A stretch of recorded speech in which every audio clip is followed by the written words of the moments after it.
Bonjour à tous et bienvenue dans la dernière partie de Thalia et le calendrier enchanté, sous-titré Le Réveillon. J'espère que les parties précédentes vous ont plu et que vous êtes prêts à retourner dans l'île imaginaire.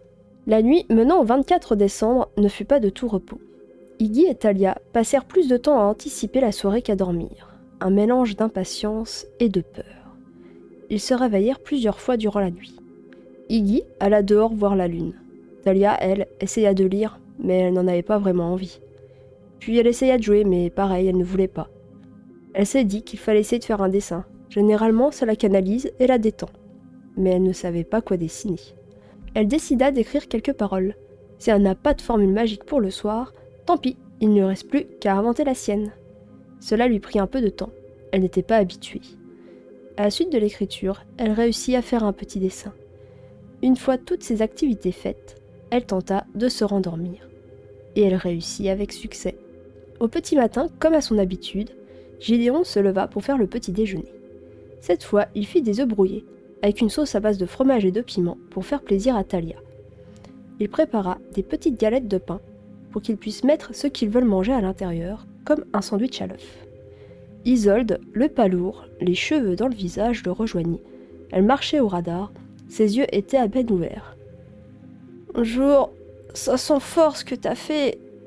J'ai mal au nez. Compte pas sur moi pour en manger. T'aurais pu faire un truc sans piment. » Oh, ne t'inquiète pas, c'est que la sauce où j'ai mis du piment. J'ai pensé à toi, va. Bon, d'accord, je vais me boire une tisane dehors pour me réveiller. J'arrive après.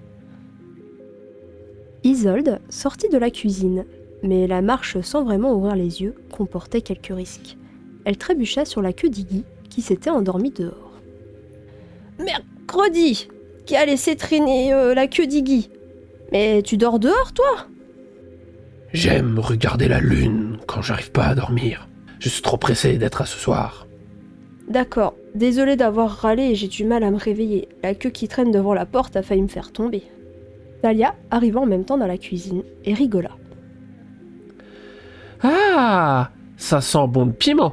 Tu es sûr qu'on peut en manger ce matin, papa ? Oui, ma puce, on peut manger ce qu'on veut, quand on veut, t'inquiète pas. Faut juste faire attention à ses besoins. On peut pas manger que des pâtes toute la journée, faut varier. C'est à la fois simple et compliqué. Tu verras petit à petit, pas de problème. D'accord, c'est parti pour les œufs au piment de papa. Ouais! Tous mangèrent leur petit déjeuner. Iggy fut surpris par le piment. Ça brûle, or qu'il est capable de créer des flammes, cela le surprit. Ils se dépêchèrent de finir leur petit déjeuner, car aujourd'hui c'était un grand jour, le jour du réveillon de Noël. Et il restait beaucoup de choses à faire pour préparer le village à la fête. Même si les autres habitants avaient déjà commencé, tout n'était pas fini, surtout avec les habitants de la forêt qui allaient arriver. Ils allèrent tous au centre du village pour aider à préparer la fête. Ils firent un petit cercle en pierre, avec un feu au milieu, qui fut allumé par Iggy, et autour, ils mirent toutes les tables qu'ils pouvaient. Les enfants avaient pour la plupart préparé des décorations, que ça soit en tissu, en poils de leurs animaux, ou encore avec du bois peint, ou même des cailloux.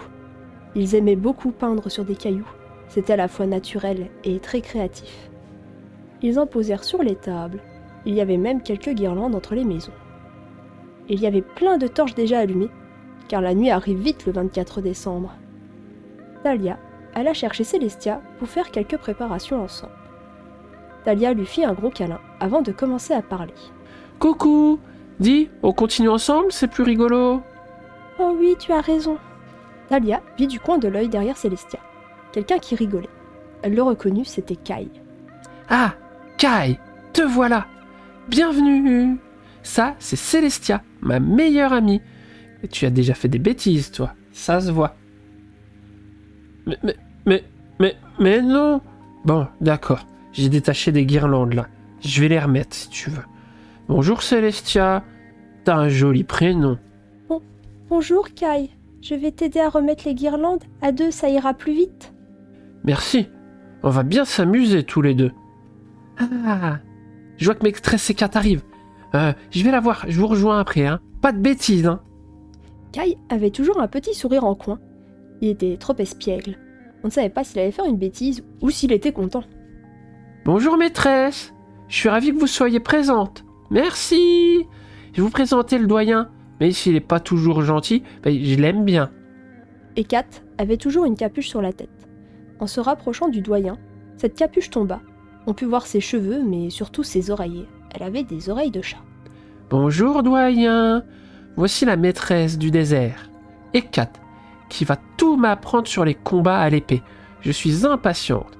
Elle est stricte, et c'est très bien comme ça. Vous avez fait venir des habitants de la forêt à la fête du village. Vous avez osé nous mélanger. Ces mots énervèrent Hécat. On sentit un afflux de colère parcourir son corps. Oui, on a invité nos voisins pour mieux les connaître et mieux partager. Surtout qu'on fête la magie. Quoi de mieux que d'inviter des êtres magiques?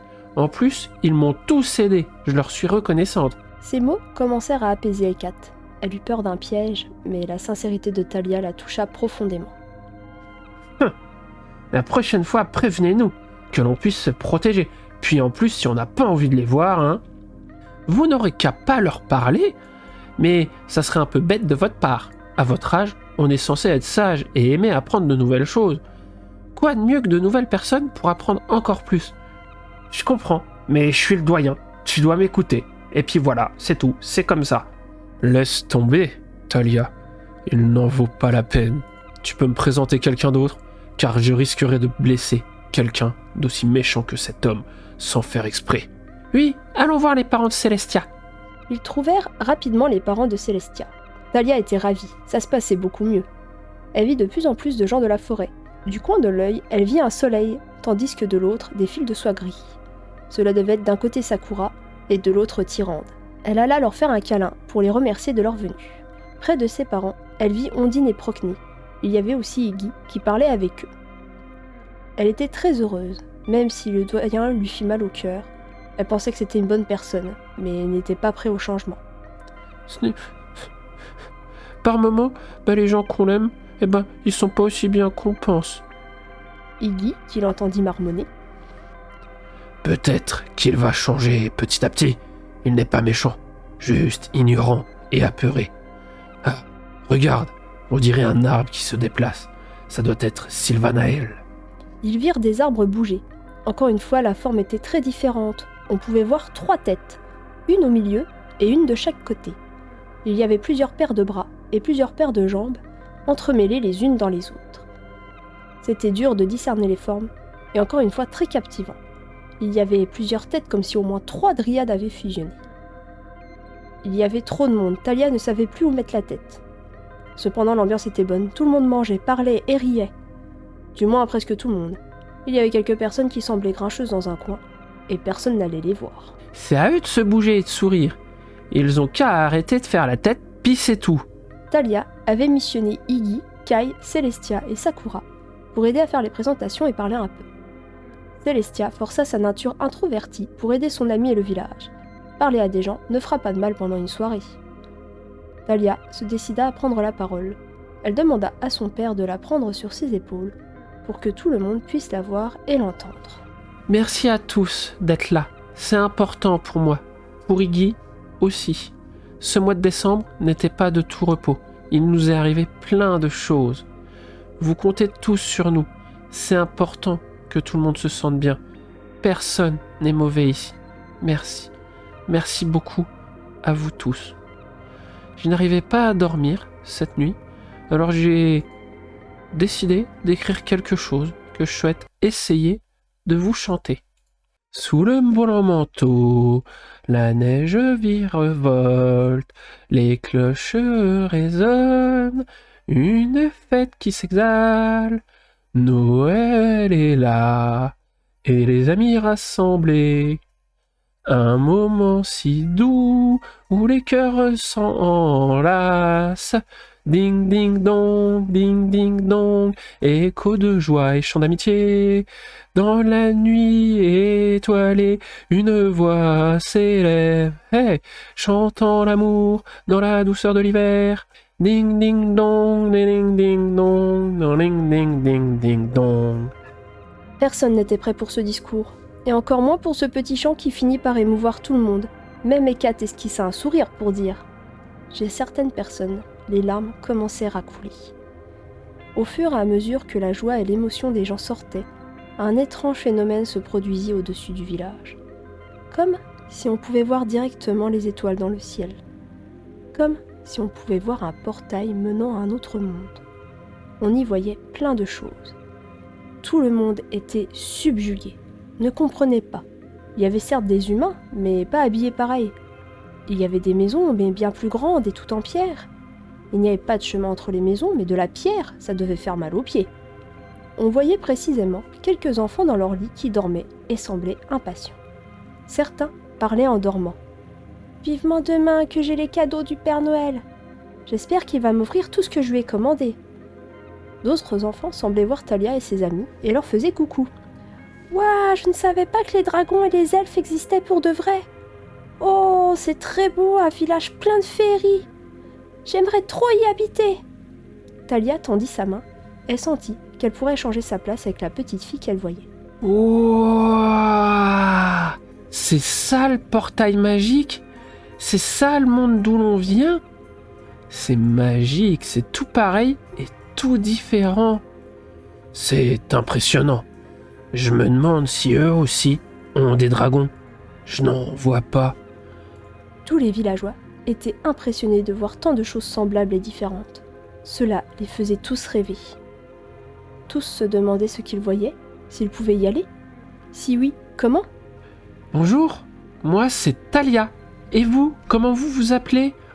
On pourra se revoir? Dites, j'aimerais que vous me racontiez comment c'est chez vous. Là, regardez, là c'est Iggy, c'est mon frère. Et vous aussi, vous avez un animal jumeau? C'est sur ces derniers mots de Thalia, qui vous sont directement adressés, que nous allons nous quitter. J'espère que la vision de ce monde enchanteur vous a plu et transporté. Regardez bien les étoiles ce soir. Peut-être que vous y verrez un des amis de Thalia. Je suis ravi de finir cette série qui m'a beaucoup appris. D'autres séries seront sûrement à venir. En attendant de vous retrouver, j'espère que ce petit tour dans l'imaginaire vous a plu. Salut!